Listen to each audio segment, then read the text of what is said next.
दोस्तों नमस्कार। एक बार फिर स्वागत है दोस्तों हमारे चैनल पे और हम एक बार फिर हाजिर हैं 8वें वेतन आयोग यानी 8th पे कमीशन सीरीज के 14वें वीडियो के साथ। जी हाँ दोस्तों, आज हम एक बहुत ही महत्वपूर्ण विषय पर बात करने जा रहे हैं। 8वें वेतन आयोग के लिए प्रस्तावित ज्ञापन मेमोरेंडम सबमिशन से जुड़ी रिटायरमेंट बेनिफिट से जुड़ी प्रमुख मांगों पर।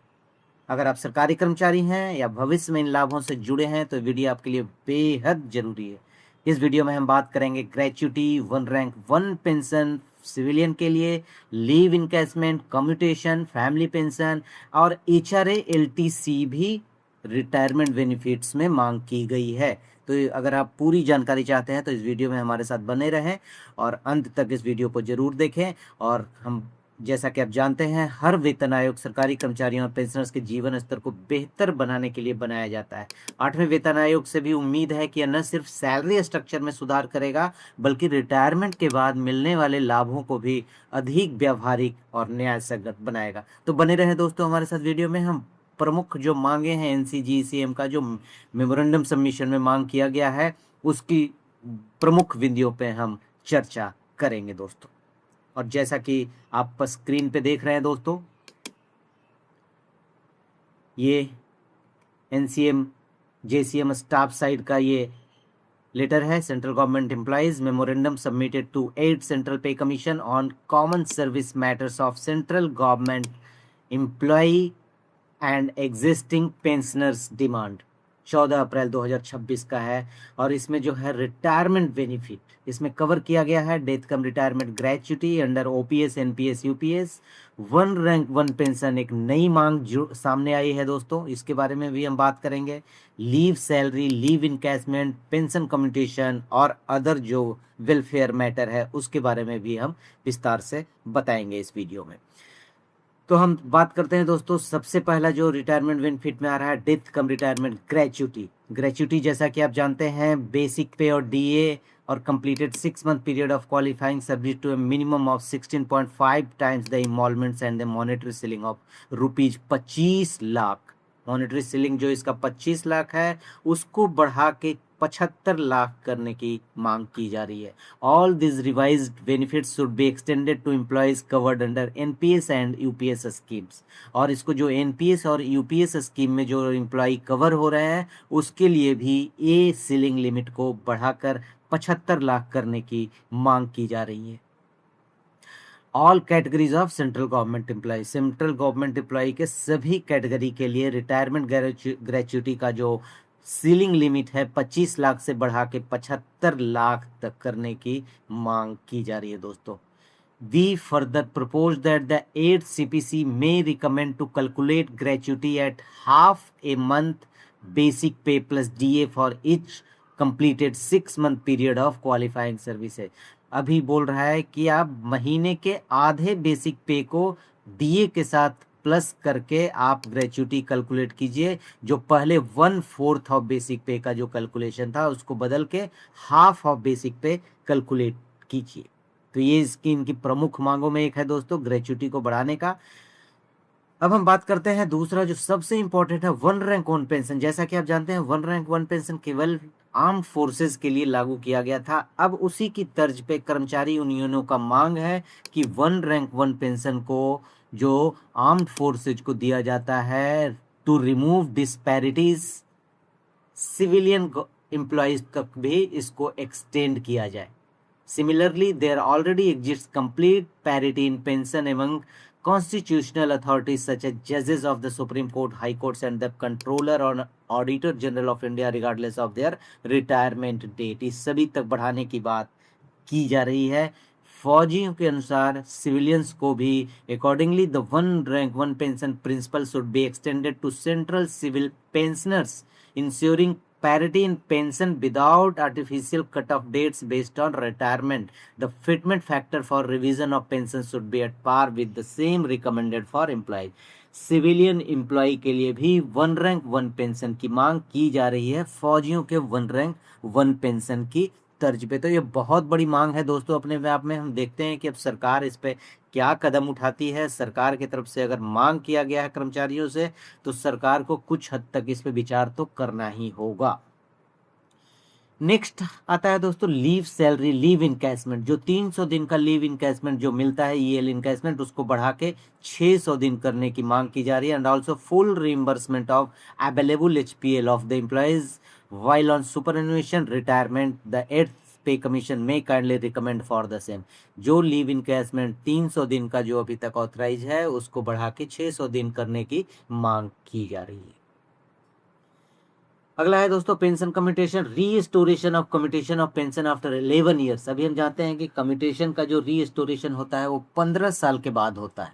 Request for review of rule 10A of CCS, और अभी मांग किया जा रहा है कि उसको 11 साल किया जाए, क्योंकि बढ़ती महंगाई और बढ़ते सब चीज में बदलाव हुआ है, और कम्यूटेशन का जो रीस्टोरेशन है अभी भी 15 साल बना हुआ है, तो इसको भी कम करके 11 साल करने की मांग की जा रही है। और जो रिकवरी ऑफ कमिटेड वैल्यू है, वो पेंशनर्स जो 61 ईयर्स जो एज हो रखे हैं, उनके लिए commutation factor 8.194, amount commuted 100, commuted value received 9,833, amount recovered in 10 years 12,000, amount recovered in 15 years 18,000। तो इस तरह का एक कैलकुलेशन रिकवरी का बनाया गया है दोस्तों। देखते हैं सरकार इस पे मांग करती है, पूरा करती है कि नहीं करती है, ये तो आने वाला वक्त बताएगा। अभी हम बात करते हैं दोस्तों revision of pension. Family pension को भी रिवाइज करने की बात की जा रही है, और अगर 65 साल एज हो गया है तो प्रपोज्ड पेंशन 70% ऑफ लास्ट पे ड्रान की बात की जा रही है। अगर 65 ईयर्स एज हो गया है तो पेंशन को 70% ऑफ लास्ट डे पेंशन बोले जाए। अगर 70 ईयर्स उम्र हो गया है तो 75% ऑफ लास्ट पे ड्रान। 75 साल उम्र हो गया है तो 80% ऑफ लास्ट पे ड्रान। 80 साल उम्र वाले को 85% ऑफ लास्ट पे ड्रॉन। 85 साल वाले उम्र वाले को 90% एलपीडी, और 90 साल वाले के लिए 100% ऑफ लास्ट पे ड्रॉन पेंशन प्रपोज्ड पेंशन की मांग की गई है 8वें वेतन आयोग से और NC JCM side staff side के द्वारा। और इसको बताया गया है the recommendation of the 8CPC with regard to all pensionary matters should be equally applicable to the pensioners who retired prior to 1 January 2026 and also to existing family pension. इसको सभी को देने के लिए बात कर रहा है। जो 1 जनवरी 2026 से पहले रिटायर के जो है उनको भी चेंज करने की बात कर रहा है, और जो आगे फ्यूचर रिटायरी होंगे उनके लिए भी ये मांग की गई है। Additional facilities as a welfare measure to be provided to the pensioners में बात किया जा रहा है दोस्तों। Considering the escalating house rent in all the cities and towns and even in rural areas, pensioners may be given house rent allowance. बहुत बड़ी मांग है दोस्तों, पेंशनर्स को हाउस रेंट अलाउंस की बात की जा रही है। The requirement of housing do not gate vanished after retirement. बोल जा रहा है कि जो रिक्वायरमेंट है हाउस का वो रिटायरमेंट के बाद ख़त्म नहीं हो जाता है, तो हाउस रेंट अलाउंस पेंशनर्स के लिए भी बढ़ाया जाए। अपने आप में बहुत मांग बड़ी है, सरकार इस पे विचार करती है कि नहीं करती है ये तो वक्त बताएगा। पेंशनर्स में ऑल्सो भी extended the benefit of LTC. LTC को भी मांग किया जा रहा है, पेंशनर्स को एलटीसी की फैसिलिटी भी दिया जाए। With increasing age many pensioners suffer from chronic and debilitating conditions such as Alzheimer's disease, dementia, paralysis, severe post-surgical disability, which requires a home nurse caregiver. We propose that the 8th pay commission may recommend for caretaker allowance based on medical necessity। जी हाँ दोस्तों, retire कर्मचारियों के लिए जो बहुत सारे बीमारियों से ग्रसित हो जाते हैं, अगर क्रॉनिक डिजीज है तो उसके लिए केयर टेकर अलाउंस दिया जाए मेडिकल नेसेसिटी के अनुसार। ये भी अपने आप में एक बड़ी मांग है। Pension family pension should be exempted from income tax. जी हाँ दोस्तों, बहुत बड़ी मांग है। फैमिली पेंशन और फैमिली पेंशन को एग्जेम्प्टेड किया मांग की जा रही है, इनकम टैक्स नहीं लगना चाहिए पेंशन और family pension. Railway concession for senior citizens में भी रीस्टोर। जी हाँ दोस्तों, जो रेलवे कंसेशन था सीनियर सिटीजन के लिए जो हटा दिया गया है, उसको फिर से रीस्टोर करने की बात की जा रही है, मांग की जा रही है। Government may establish elder-friendly holidays homes, hostels across the country. Government को एक एल्डरली होम या हॉलीडे होम या hostels across the country for pensioners के लिए एस्टैब्लिश करने की मांग की जा रही है। Physically disabled pensioner, family pensioners may be provided physical assistance and the inevitable mobility cost as special allowance to visit hospitals, diagnostic centres may be recovered. जी हाँ दोस्तों, जो फिजिकली डिसेबल्ड पेंशनर्स हैं उनको प्रोवाइड किया जाए physical assistance and the inevitable mobility cost as special allowance to visit hospital and diagnostic centre जाने के लिए उनको एक इनएबिलिटी मोबिलिटी कॉस्ट की बात भी की जा रही है, जो पेंशनर्स फिजिकली डिसेबल्ड है, जो चल फिर नहीं सकते हैं।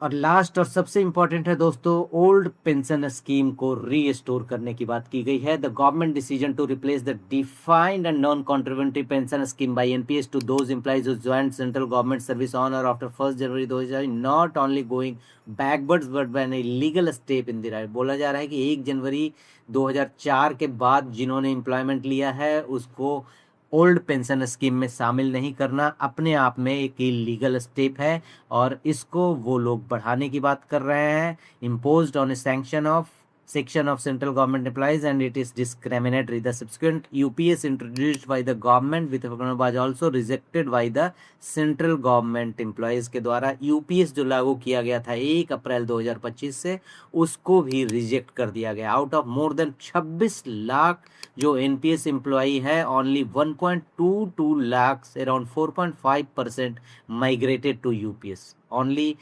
1.22 लाख यानी 4.5% ही जो है उसमें 1.22 लाख है, अराउंड 4.5% माइग्रेटेड टू यूपीएस। जो इतने ही 4.5% ही माइग्रेटेड हुए हैं यूपीएस में। Therefore there is no justification in continuing with NPS UPS and we propose that NPS UPS may not be made applicable to the central government employees and all those who have been covered under NPS may be reverted back to defined and non-contributory statutory pension scheme, old pension scheme में उसको वापस restore किया जाए, ऐसी भी मांग की जा रही है दोस्तों। और इसमें अनेक्जर में इन्होंने बहुत सारा केरला सर्विस रूल्स लगाया है, बहुत सारे इसमें गुजरात का जो कम्यूटेशन का है उसको लगाया गया है, और बहुत सारे सपोर्टिंग डॉक्यूमेंट्स के साथ गवर्नमेंट ऑफ गुजरात का जो regarding restoration of committed value of pension after 13 years, Gujarat में 13 ईयर्स में जो